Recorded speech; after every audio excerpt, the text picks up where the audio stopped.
네, 한 주간 법조계의 뜨거운 이슈를 알아보는 시간 앞으로에서는 최근 뜨거운 감자였던 대법원장 임명 동의안 부결과 함께 머그샷 공개법 국회 통과에 대한 얘기 한번 해보도록 하겠습니다. 양윤석 변호사님 모셨습니다. 변호사님 어서 오세요. 자, 말씀드린 대로 이균용 대법원장 임명 동의안이 국회에서 결국 부결됐습니다. 변호사님. 네, 국회는 6일 본회의를 열고 이균용 대법원장 후보자에 대한 임명 동의안을 표결하였는데요. 재석 295명 중에 찬성 118명, 반대 175명, 기권 2명으로 부결되면서 이렇게 이균용 후보자는 결국 국회에서 임명 동의를 받지 못하고 낙마하였습니다. 이처럼 대법원장 임명 동의안이 국회에서 부결된 것은 1988년 이후 35년 만에 처음 있는 일인데 앞으로 사법부 수장의 공백 사태가 상당 기간 계속될 것으로 보입니다. 네. 이 대법원장 공백 사태에 대해서 굉장히 우려가 많은데요. 대한변호사협회에서 얼마 전에 긴급 기자회견을 열었다고요? 예, 김영훈 대한변호사협회장은 11일 긴급 기자회견을 개최해서 대법원장 공백 장기화로 인해서 대법원과 헌법재판소 구성 등 사법 시스템이 마비가 될 수 있고 재판 지연으로 인해서 국민이 피해를 볼 수 있는 중대한 위기 상황이라는 입장을 밝혔습니다. 대한변호사협회는 1999년부터 대법원장 후보를 공개 추천해왔는데 이 사법부 독립성 훼손 우려와 대통령의 대법원장 임명안과 국회의 동의권을 존중하는 의미에서 이번에는 24년간의 관행을 깨고 후보를 공개 추천하지는 않았습니다. 그러나 이렇게 대법원장 후보자가 낙마하는 상황 속에서 당초 중단했던 차기 대법원장 후보자 공개 추천을 재개하겠다는 입장을 밝혔습니다. 이에 따라서 대한변호사협회는 6일 전국의 지방변호사회에 대법원장 후보자 추천을 요청하였고 13일에 전국 지방변호사 회장 협의회, 16일에 사법평가위원회를 거쳐서 대법원장 후보자를 공개 추천하겠다는 계획입니다. 네. 35년 만에 이 대법원장 임명 부결입니다. 대한변협 긴급 기자회견 등 이 대법원장 공백, 이게 굉장히 말이 많은 만큼 어떤 영향이 있는 걸까요? 이 대법원장은 이렇게 단순히 사법부의 수장이라는 그런 의미뿐만 아니라 임기가 만료되는 대법관 후보자 제청권 그리고 헌법재판관의 지명권을 갖고 있고 사법행정사무를 총괄하고 전원 합의체 재판장으로서의 권한과 책임이 있습니다.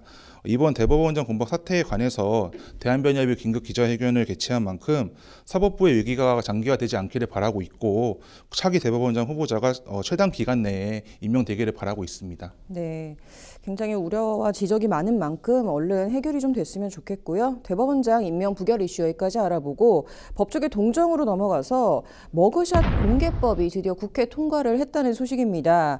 그동안 이제 신상 공개는 있어 왔는데요. 이번에 국회에서 이 머그샷 공개법 통과로 인해 어떤 게 변화가 되죠? 예, 그동안 개별법에서 이렇게 신상 공개를 규정을 하고 있었는데 이 신상 공개 대상 범죄가 좀 제한적이고 이렇게 피의자가 현재 얼굴과 다른 사진이 공개될 뿐만 아니라 이렇게 좀 수사 단계에서는 신상 공개가 되곤 있었지만은 오히려 재판 단계에서는 신상 공개가 할 수 없다는 좀 문제점 등이 지적이 되었습니다. 이에 따라서 국회는 신상 공개의 좀 실효성을 확보하고 국민의 알 권리 보장과 범죄 예방 강화를 위해서 머그샷 공개법이라고 불리우는 특정 중대범죄 피의자 등 신상 정보 공개에 관한 법률을 지난 6일 새롭게 제정을 하였습니다. 네, 구체적으로 이제 현재 신상 공개 제도에서 이제 어떤 부분들이 변경이 되는 걸까요? 예, 앞서 말씀드린 것처럼 이렇게 신상 공개 결정이 있더라도 지금은 좀 현재 모습과 다른 과거 사진이 공개되어 왔고 피의자가 이렇게 촬영을 좀 거부하는 경우에는 강제를 할 수가 없었습니다. 그러나 이렇게 법이 시행이 된 이후에는 신상 공개 결정일 전후 30일 이내에 얼굴을 공개하여야 하고 이를 위해서 수사기관은 피의자의 얼굴을 촬영을 할 수가 있고 피의자는 이에 응하여야 한다고 규정을 하고 있습니다. 신상정보 공개 대상 범죄도 특정 강력 범죄, 성폭력 범죄뿐만 아니라 내란, 외환, 범죄단체 조직, 폭발물 사용, 아동 청소년 대상 성범죄, 마약, 현주 건조물 방화치상, 중상해나 특수상해 등으로 확대 적용되었고 이렇게 수사 단계뿐만 아니라 재판 단계에서도 법원의 결정으로 신상 공개를 할 수 있게 되었습니다. 신상정보 공개 요건으로는 범행 수단이 잔인하고 중대한 피해가 발생하였을 것, 피의자가 그 죄를 범하였다고 믿을 만한 충분한 증거가 있을 것, 국민의 알 권리 보장, 피의자의 재범 방지 및 범죄 예방 등 오로지 공공의 이익을 위하여 필요할 것을 요구하고 있는 것이 특징이라고 할 수 있을 것 같습니다. 네, 이제 이런 것들이 변경이 된다라고 이제 설명을 해주셨고요. 이 머그샷 공개법 통과로 인해서 이제 향후 기대되는 효과 그리고 또 변호사님 개인적인 견해를 좀 말씀해 주신다면요. 예, 좀 이 법안을 좀 검토하면서 발견한 특이한 점은 이렇게 신상정보 공개 요건 중에 그 범행 수단이 잔인하고 중대한 피해 사항이 발생할 것을 성폭력 범죄나 아동 청소년 대상 성범죄, 마약 관련 범죄에서는 요구하지 않고 있다는 점입니다. 따라서 이렇게 성범죄나 마약 관련 범죄에서는 피의자가 초범이 아니고 좀 유죄의 증거가 충분하다면 신상 공개가 가능할 것으로 보여져서 이렇게 최근 급증하고 있는 마약 범죄가 좀 감소될 수 있지 않을까 좀 주목을 해봐야 될 것 같습니다.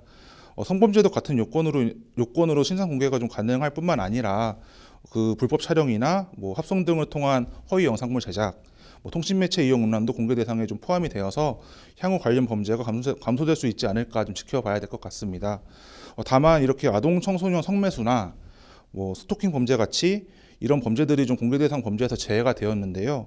특히 스토킹 가해자의 경우에는 좀 범행의 특수성으로 인해서 제외되었을 가능성도 있겠지만은 향후 좀 법 개정 시에 이러한 범죄들도 신상 공개 대상 범죄로 좀 포함되면 좋지 않을까라는 생각을 갖고 있습니다. 네, 변호사님 견해까지 잘 들어봤고요. 다음 시간에도 또 유익한 내용으로 찾아뵙도록 하겠습니다. 감사합니다.